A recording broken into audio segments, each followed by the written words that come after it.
Are you a bit of a loner who likes to just work by yourself? Or have you learnt the power and the value of working in a well-oiled team?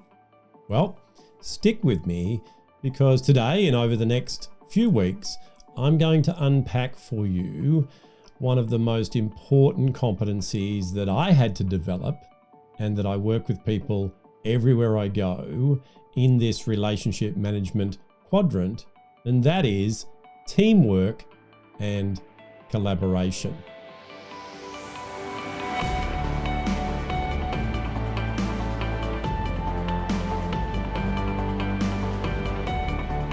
Hi, this is Grant Herbert, Emotional Intelligence Speaker and Trainer of the Year and Master Coach Trainer. And today I want to start a conversation where we unpack over the next few weeks how you and I can effectively work in a team. Teams that collaborate well together produce way more profitable outcomes for everybody involved.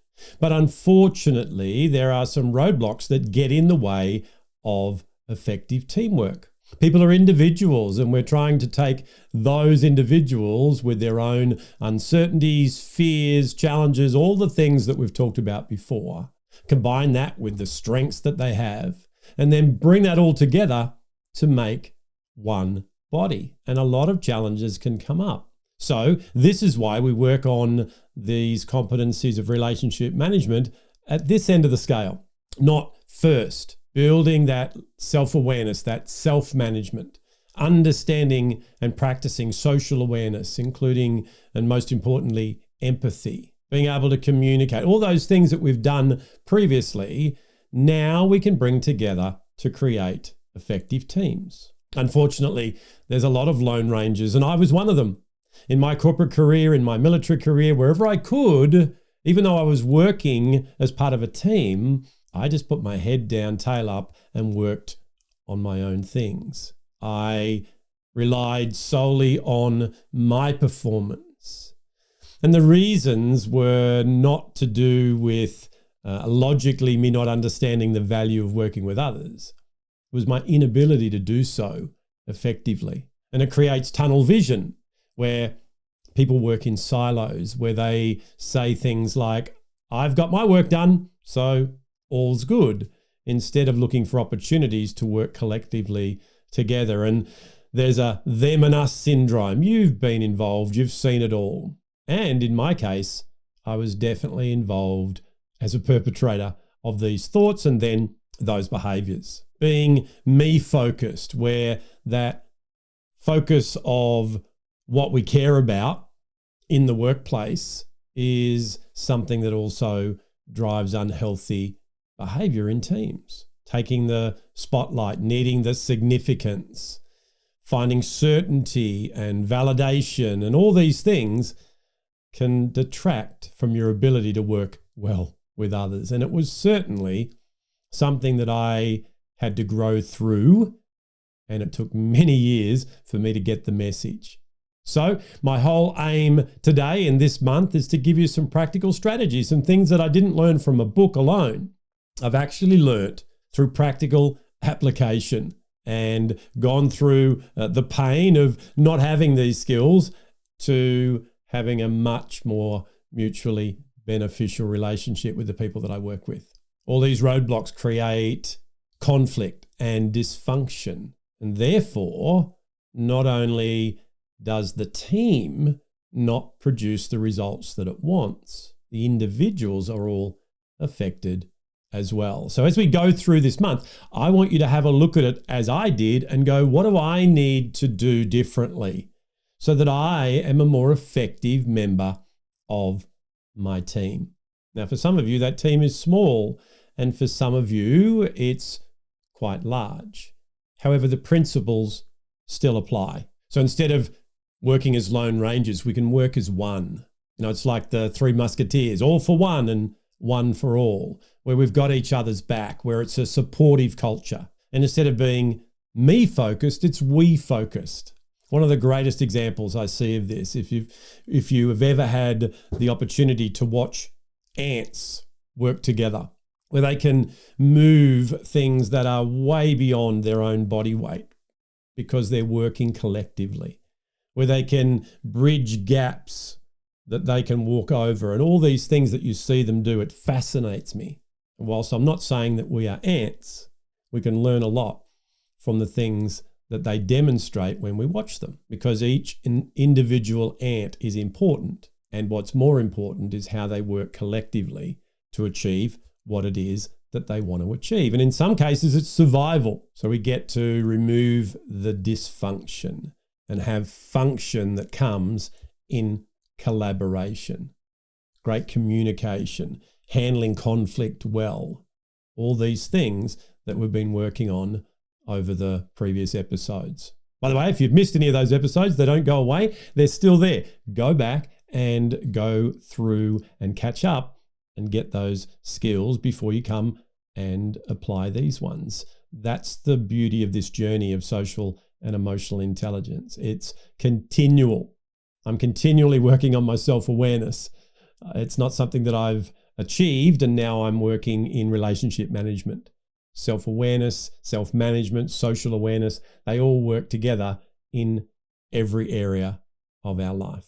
Effective teamwork is working together towards a collective goal, going on a journey where we're all getting to the same destination, where there's synergy and we look at each other's strengths and areas for development in a way that allows us to have exactly the whole that we need to get things done. It's a journey that we go on together, whether that be in your home, in your workplace, in your community, in your own practice, and the team that you have there, whether it's working with your clients, whatever it is. It's about coming together and witnessing the power of people helping people. So let me just today unpack 5 key ideas with you so that as we go through the weeks to come, we can go deeper and wrap some skills around that as well. Number 1 is we are one body. I've already talked about this a little, and I like to think of it as I think of my own bodily functions. There are many parts in my body and they work independently, yet for me to thrive and survive as a human being, they all need to work together. So whether that's a heart and lungs and a brain and my muscles and all the other parts of my body, they all have a purpose. And if any of those pieces, any of those components that make up my whole self are a little bit off, they're not working well, then it affects the workings of every other part of my body. And it means that the biochemical reactions that go on have to counter the lack in one area and allow me to perform as a human. And it's exactly the same as it is with a team. Yes, we are individuals and we come together as one body.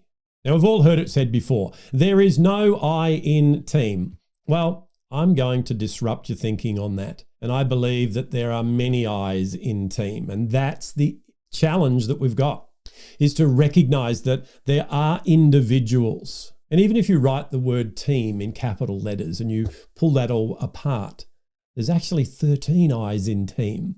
And that's just a little bit of fun and it's got no science behind it whatsoever. I want us to understand though that individuals make up teams. So the first thing we need to do is make sure that we understand the individuals and we look at it from that perspective first. And we realize that everyone is individual. And the team, although it has a function of being collective, needs to start by focusing on the individual needs of everybody that's in it. Number 2 is we are continually evolving. Teams come and go. They start, they stop, they stall, they grow, they learn, and then they make changes.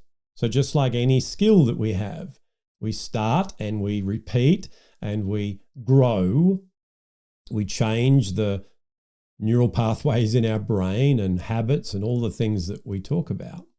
A team is never fully evolved. I've been in many teams where it started off with a particular purpose and particular individuals in the team, and then along the way, people left, people were added.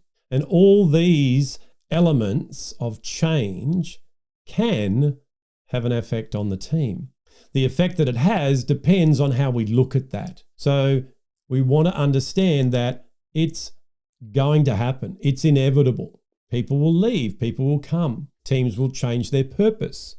Teams will grow. Teams will shrink. And the way that we look at that and we anticipate that will help us in being able to work more effectively. We work with individuals, and those individuals form relationships. And the relationships need to be bigger than the team. So if someone leaves the team, the relationship changes, not in the who, but the how. So these things that can make a team become dysfunctional, where we look at it and go, well, people are leaving and things are changing and it's not what we set out to do, they can bring it down. They can unrail everything. So thinking is really important around that. So remember, a team is constantly evolving. Number 3 is to establish a charter. One of the greatest opportunities that I've had in working with organizations all around the world is this idea of coming up with a set of team norms, coming up with behavioral norms that are acceptable in that team. So by having a charter, a document that is separate from the people in the team is very, very powerful. You remember when we worked through conflict resolution, we talked about focusing on the issue, not on the person. And by having a charter, a set of values, a statement that says this is how we're going to work with each other can be just as powerful when used in the same way. So looking at what's important for the individuals in this team and then collectively coming up with 6, 8, 10 different statements that indicate how we work together in this team. It could be the way that we handle conflict. It could be the way that we ask questions. It could be the way that we give feedback to each other. And whatever they are, whatever's important to you in your team becomes something that we can now go back to and we can go, hey, Grant, do you think that we are working as we agreed in point 5? And therefore we are separating the conversation from the person and we're not saying, hey, you're not doing this as we agreed. We have a charter, something that we're all working together towards. The other intrinsic benefit of this is even putting that together develops a bond in that team. It says we care about the individuals and we want to make sure that we've got a set of guidelines so that we know that we are demonstrating that as we get deadlines and stress and all the things that happen in this ever-changing world. We're able to say, hey, we all matter, we care about each other, and this is how we're going to work together. So that itself will help to form a bonding relationship in the team. Number 4 is to develop cohesion. We've probably all heard the term sticky teams, and I'm not sure who coined that term, but that's what we want. We want to make sure that the glue that holds our team together is not easily watered down. And people do have each other's backs. People do feel like they are valued and therefore they belong in the team. So there's many things that we can do, and more importantly, who we can be, so that people feel that way, including ourselves. So making sure that we leave space to develop that stickiness, where then people stay in the team because they realize that they are a part of that team. And therefore, if they leave, the team itself totally changes. So ask yourself, what can we do to develop that cohesion? See, cohesion says we're stuck together. Cohesion says that we agree. We look for things that we agree on and that we value together. And those are the things that will bring a team together. And keep it there in tough times.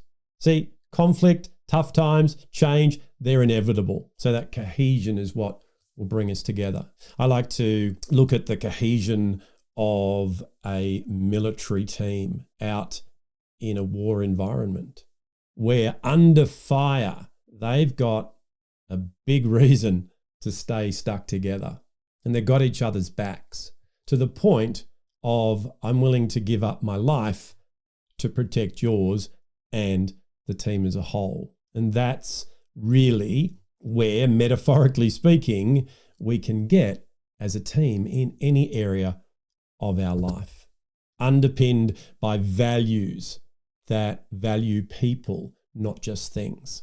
And number 5, bring your own A game. We said at the start that a team is made up of individuals. And whilst we work collectively so that our team grows and it expands and it does what it needs to do, what we do as individuals is turn up every single day and bring our best. Now, I'm not saying turn up perfect, and I don't ever say that anything could possibly ever be that way. But what I do know is that there were days in my corporate career when I didn't bring my own A game. I was worried about what everyone else wasn't doing. I was complaining about this and complaining about that, instead of focusing on what I could bring. When everyone in the team brings their own A game, their personal best, then put that together and that team's unstoppable. On the days when there are individuals who don't feel like they can bring that A game, that charter, that communication, that bond that we've built, says, I'm going to put my hand up and go, you know what? I need some support here. So instead of working in silos, we are working as all for one and one for all.